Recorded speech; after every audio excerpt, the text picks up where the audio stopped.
सनातन धर्म में मानव सेवा को सर्वोपरि माना गया। मानव सेवा ईश्वर की सेवा के समान है। ऐसे ही निस्वार्थ भाव से समाज की सेवा में लगा है दिव्य प्रेम सेवा मिशन। दिव्य प्रेम सेवा मिशन एक आध्यात्मिक प्रेरित स्वैच्छिक सेवा संगठन है जो पिछले 25 वर्षों से मानव सशक्तिकरण और सामुदायिक पुनरुद्धार के लिए कार्यरत है। कोई जरूरतमंद हो या गरीब के लिए चिकित्सा व्यवस्था, शिक्षा स्वावलंबन हो या कौशल विकास या फिर पर्यावरण संरक्षण, इन सभी क्षेत्रों में निरंतर कल्याणकारी कार्य कर रहा है दिव्य प्रेम सेवा मिशन। इसी कड़ी में सेवा साधना के 25वें वर्ष में दिव्य प्रेम सेवा मिशन द्वारा 1 वर्षीय शिव अवतरण शिव ज्ञान से जीव सेवा यज्ञ कार्यक्रम के तहत 1.25 करोड़ पार्थिव शिवलिंग पूजन अनुष्ठान का आयोजन सेवा कुंज दिव्य प्रेम सेवा मिशन चंडीघाट हरिद्वार में किया गया है, जो 11 मार्च 2021 से आरंभ हुआ और 1 मार्च 2022 को इसका समापन होगा। मानवता के पुजारी डॉक्टर आशीष गौतम भैया द्वारा लिया गया शिव अवतरण का संकल्प अकल्पनीय है। भक्ति ही एक साधन है जिससे ईश को प्राप्त कर जीवन के मूल उद्देश्य की पूर्ति की जा सकती है और ईश वंदना करने का सौभाग्य दिव्य प्रेम सेवा मिशन में मिल जाए तो पूर्ण के क्या कहने। इस न्यास में चल रहे 1 वर्षीय 1.25 करोड़ पार्थिव शिवलिंग पूजन अनुष्ठान के अंतर्गत प्रातःकाल की बेला में भक्तों ने श्रद्धेय आशीष भैया जी के निर्देशन में योग और ध्यान किया। इसके बाद 1.25 करोड़ पार्थिव शिवलिंग पूजन हेतु महादेव की वंदना की गई। मंत्रोच्चार के साथ 12 ज्योतिर्लिंगों और दिव्येश्वर महादेव की आराधना की गई। विधि पूर्वक रुद्राभिषेक किया गया। श्रद्धालुओं ने भगवान शिव की आरती कर पुण्यार्जन किया।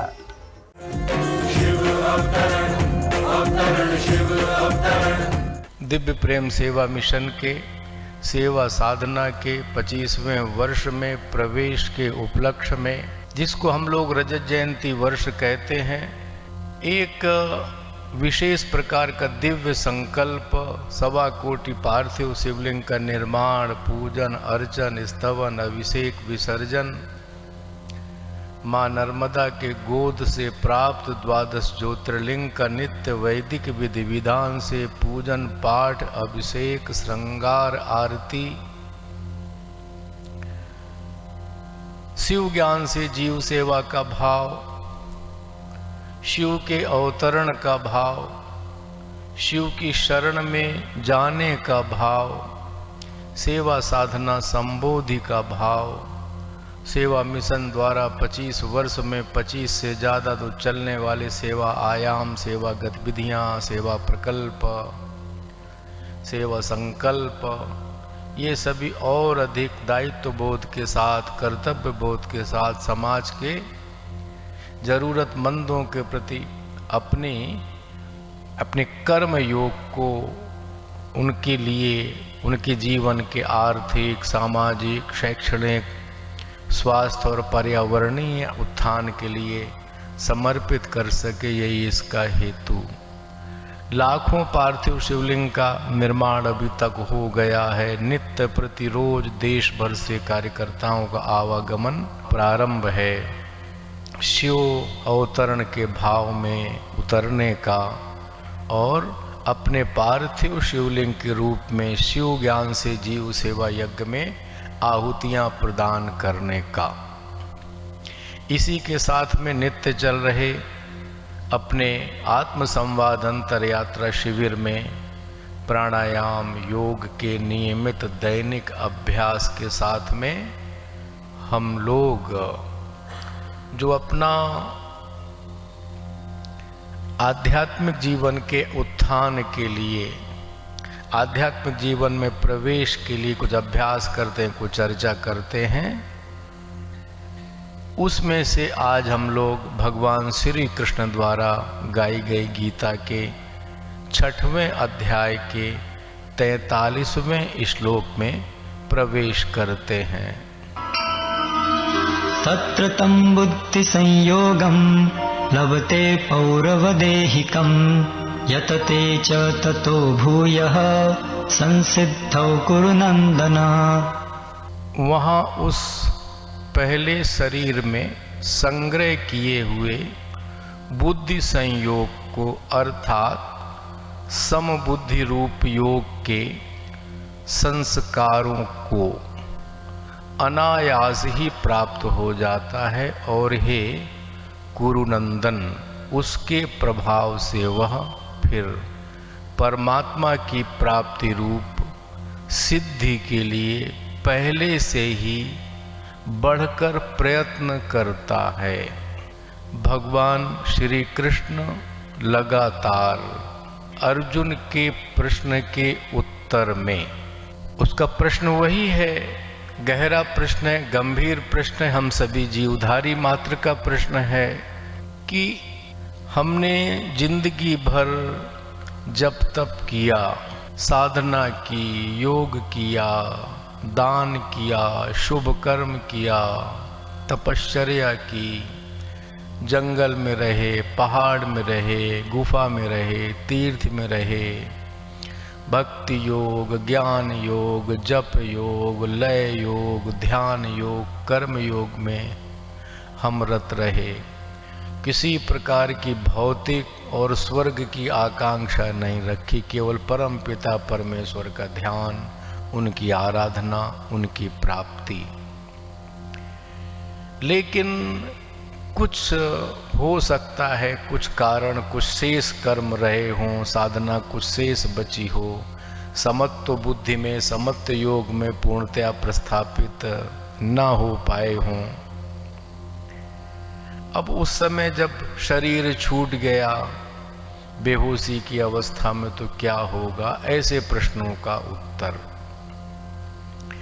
क्योंकि उनके पर ट्रस्ट है, भगवान है, साक्षात परमपिता परमेश्वर हैं, अवतार हैं, मेरे गुरु तुल्य हैं, मेरी सभी समस्याओं का समाधान इनके द्वारा, इनके श्रीमुख से, इनके व्यक्तित्व से हो सकता है, ऐसा विश्वास उसके मन में है।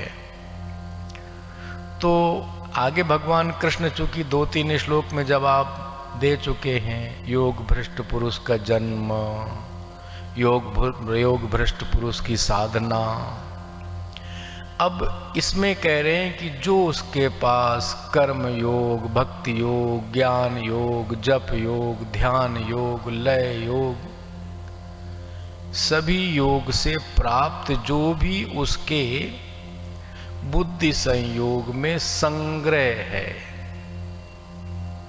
कलेक्शन है, वो उसके साथ संचित है, वो कभी नष्ट नहीं होता, कभी खत्म नहीं होता। केवल ऐसा मानिए कि बस जैसे हम लोग रात्रि में सोते हैं, सुबह जगते हैं, रात्रि सोना यानी मृत्यु मानिए, सुबह जगना यानी अपना पुनर्जन्म मानिए। बहुत सामान्य समझदारी की बात है ये कि जो हमारे पास कल जो संस्कार, जो शिक्षा, जो जानकारियाँ क्या दुनिया में घटित हो रहा है पता लगता है आपको क्या? लेकिन दुनिया तो चल रही है। ऐसे ही हम लोग मृत्यु को योगी इससे अधिक महत्व तो नहीं दे रहे कि जैसा आपका जीवन सोते समय पूर्ण हुआ था, सुबह जगते समय फिर तरोताजा होकर काम में लग गए, इसी प्रकार से जगते हुए व्यक्ति के तुरंत सारे संस्कार खुल गए, सारी चेतना खुल गई, सारी जो भी उसमें क्षमता थी, सामर्थ्य थी, बुद्धिमत्ता थी, जो भी उसमें, जो डॉक्टर था, इंजीनियर था, राजनेता था, प्रशासनिक अधिकारी था, दार्शनिक था, चिंतक था, लेखक था, चाहे बौद्धिक, जितने प्रकार की शक्तियाँ थीं उसमें सब खुल करके सवेरे फिर सामने आ गई। उसी प्रकार से बुद्धि संयोग के कारण से जितनी साधना उसकी हुई है, जितना समत्व बोध में आया है, जितनी तपश्चर्या हुई है, जो जो संस्कार ग्रहण किए हैं, वो तुरंत उसी समय खुल जाता है, क्योंकि उसको स्वर्ग की कामना नहीं है, स्वर्ग की भूख भी नहीं है, स्वर्ग की जरूरत भी नहीं है। और उसको चूंकि जन्म क्यों ले रहा है? क्योंकि मेरी साधना शेष बची है, मेरा कर्म शेष बचा है, मेरी तपश्चर्या अभी तक शेष बची है, उसके लिए जन्म लेना चाहता है। तो फिर नहीं देखता हो कि मुझे अमीर के घर में जन्म लेना है क्या, मुझे राजा के घर में जन्म लेना है क्या, मुझे प्रशासनिक अधिकारी घर में जन्म लेना है ना।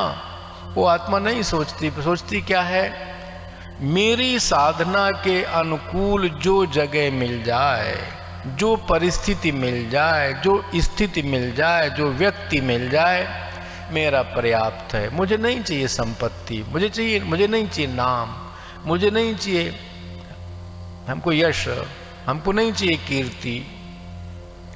इस प्रकार का भाव लेकर के योग्य परिवार जिसमें पहले से संस्कार है। अब जैसे आपने वाजस्रवा ऋषि का नाम सुना होगा, उनके पुत्र कौन है? नचिकेता। नचिकेता और यम के संवाद के कारण से आत्मा और परमात्मा का ज्ञान के रूप में कठोपनिषद में प्रकट होता है। तो वाजस्रवा ऋषि कोई संपन्न थोड़े रहे होंगे, आर्थिक संपन्न रहे होंगे। इसी प्रकार गोस्वामी तुलसीदास जी कोई संपन्न परिवार में पैदा हुए हैं क्या? ऐसे आप देखिए, कल बात संत माने ज्ञानेश्वर कहाँ पैदा, बड़े भाई से ही दीक्षा लेके निवृत्तिनाथ से आगे बढ़ जाते हैं। ऐसे अनेक आपको उदाहरण मिलेंगे, अनेक श्रेष्ठ महापुरुष मिलेंगे जो ऐसे दिव्य परिवार में, जहाँ पर उसको अनुकूल परिस्थिति मिल जाए और जन्म लेते हैं और उस वातावरण को आगे जीने लगते हैं। उनको चूंकि ये सब चीज़ें सहायक सिद्ध होती हैं, सहायक जप में, तप में, योग में, ध्यान में, भक्ति योग में, कर्म योग में, ये सभी चीज़ें सहायक सिद्ध होती हैं। आपने स्वामी सत्यानंद जी का नाम जरूर सुना होगा। योग के क्षेत्र में, ध्यान के क्षेत्र में, तंत्र के क्षेत्र में बहुत विश्वविख्यात विराट नाम, मुंगेर का जिन्होंने योग संस्थान खड़ा किया, आज भी चल रहा है। और बड़ी विभूति योग के क्षेत्र में हमारी जंगल में जो सूर्या माता जी रहती हैं, उनके भी गुरु वही थे। तो वो कहते हैं कि जब मैं ऋषिकेश में डिवाइन लाइफ ऑफ सोसाइटी है ना, यहाँ पर आप राम झूला के पास में, मैं चौकीदार था एक गुरुकुल में, उसी आश्रम के। तो बालक संस्कृत पढ़ते थे, अभ्यास करते थे, श्लोक दोहराते थे, संस्कृत के जो गीत गाते थे। सुबह जो गुरुकुलों की परंपरा है 3:30-4 बजे जग करके पाठ करना। तो संयोग से अब सारी रात डंडा लेके गेट पे बैठते थे गुरुकुल के। स्वाभाविक है 3 बजे के आसपास उनको झपकी आती थी, कुर्सी में बैठे बैठे नींद आती, डंडा पकड़े हल्की नींद में सो जाते थे। थोड़ा निश्चिंतता भी हो जाती, बच्चे तो जग ही गए हैं। अब कुछ दिन बाद देखते हैं कि ये श्लोक तो मुझे याद हैं, कौन से, जो ये बच्चे रोज करते हैं।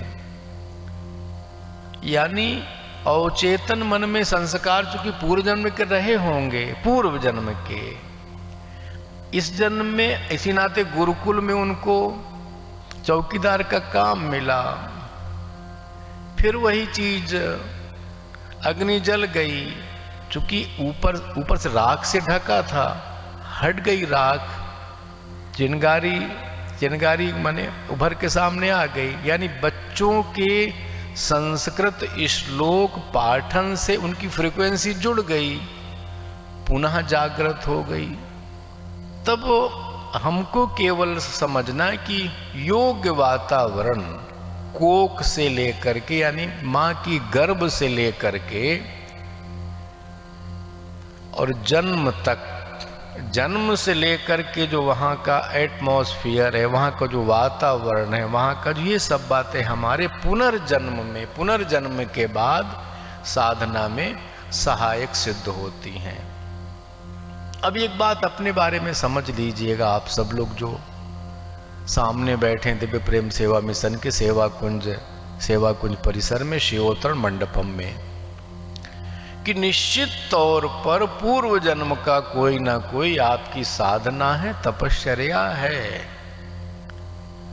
शेष जीवन था, कहीं सो गए थे, फिर से जग गए, वही संस्कार खुल गए, इसलिए शिव अवतरण के कार्यक्रम में यज्ञ में सम्मिलित हुए। अभी देखा होगा आपने, कुछ लोग यज्ञ शुरू होने के पहले ही परिसर छोड़ के चले गए, यज्ञ शुरू होने के ठीक पहले। 2-4 लोग यज्ञ शुरू होने के उपरांत चले गए। जिन कार्यकर्ताओं पर यज्ञ के संदर्भ में जिम्मेदारी साल भर पहले दी थी, उन्होंने जिम्मेदारी का निर्वाह भी नहीं किया। हमने क्यों किया?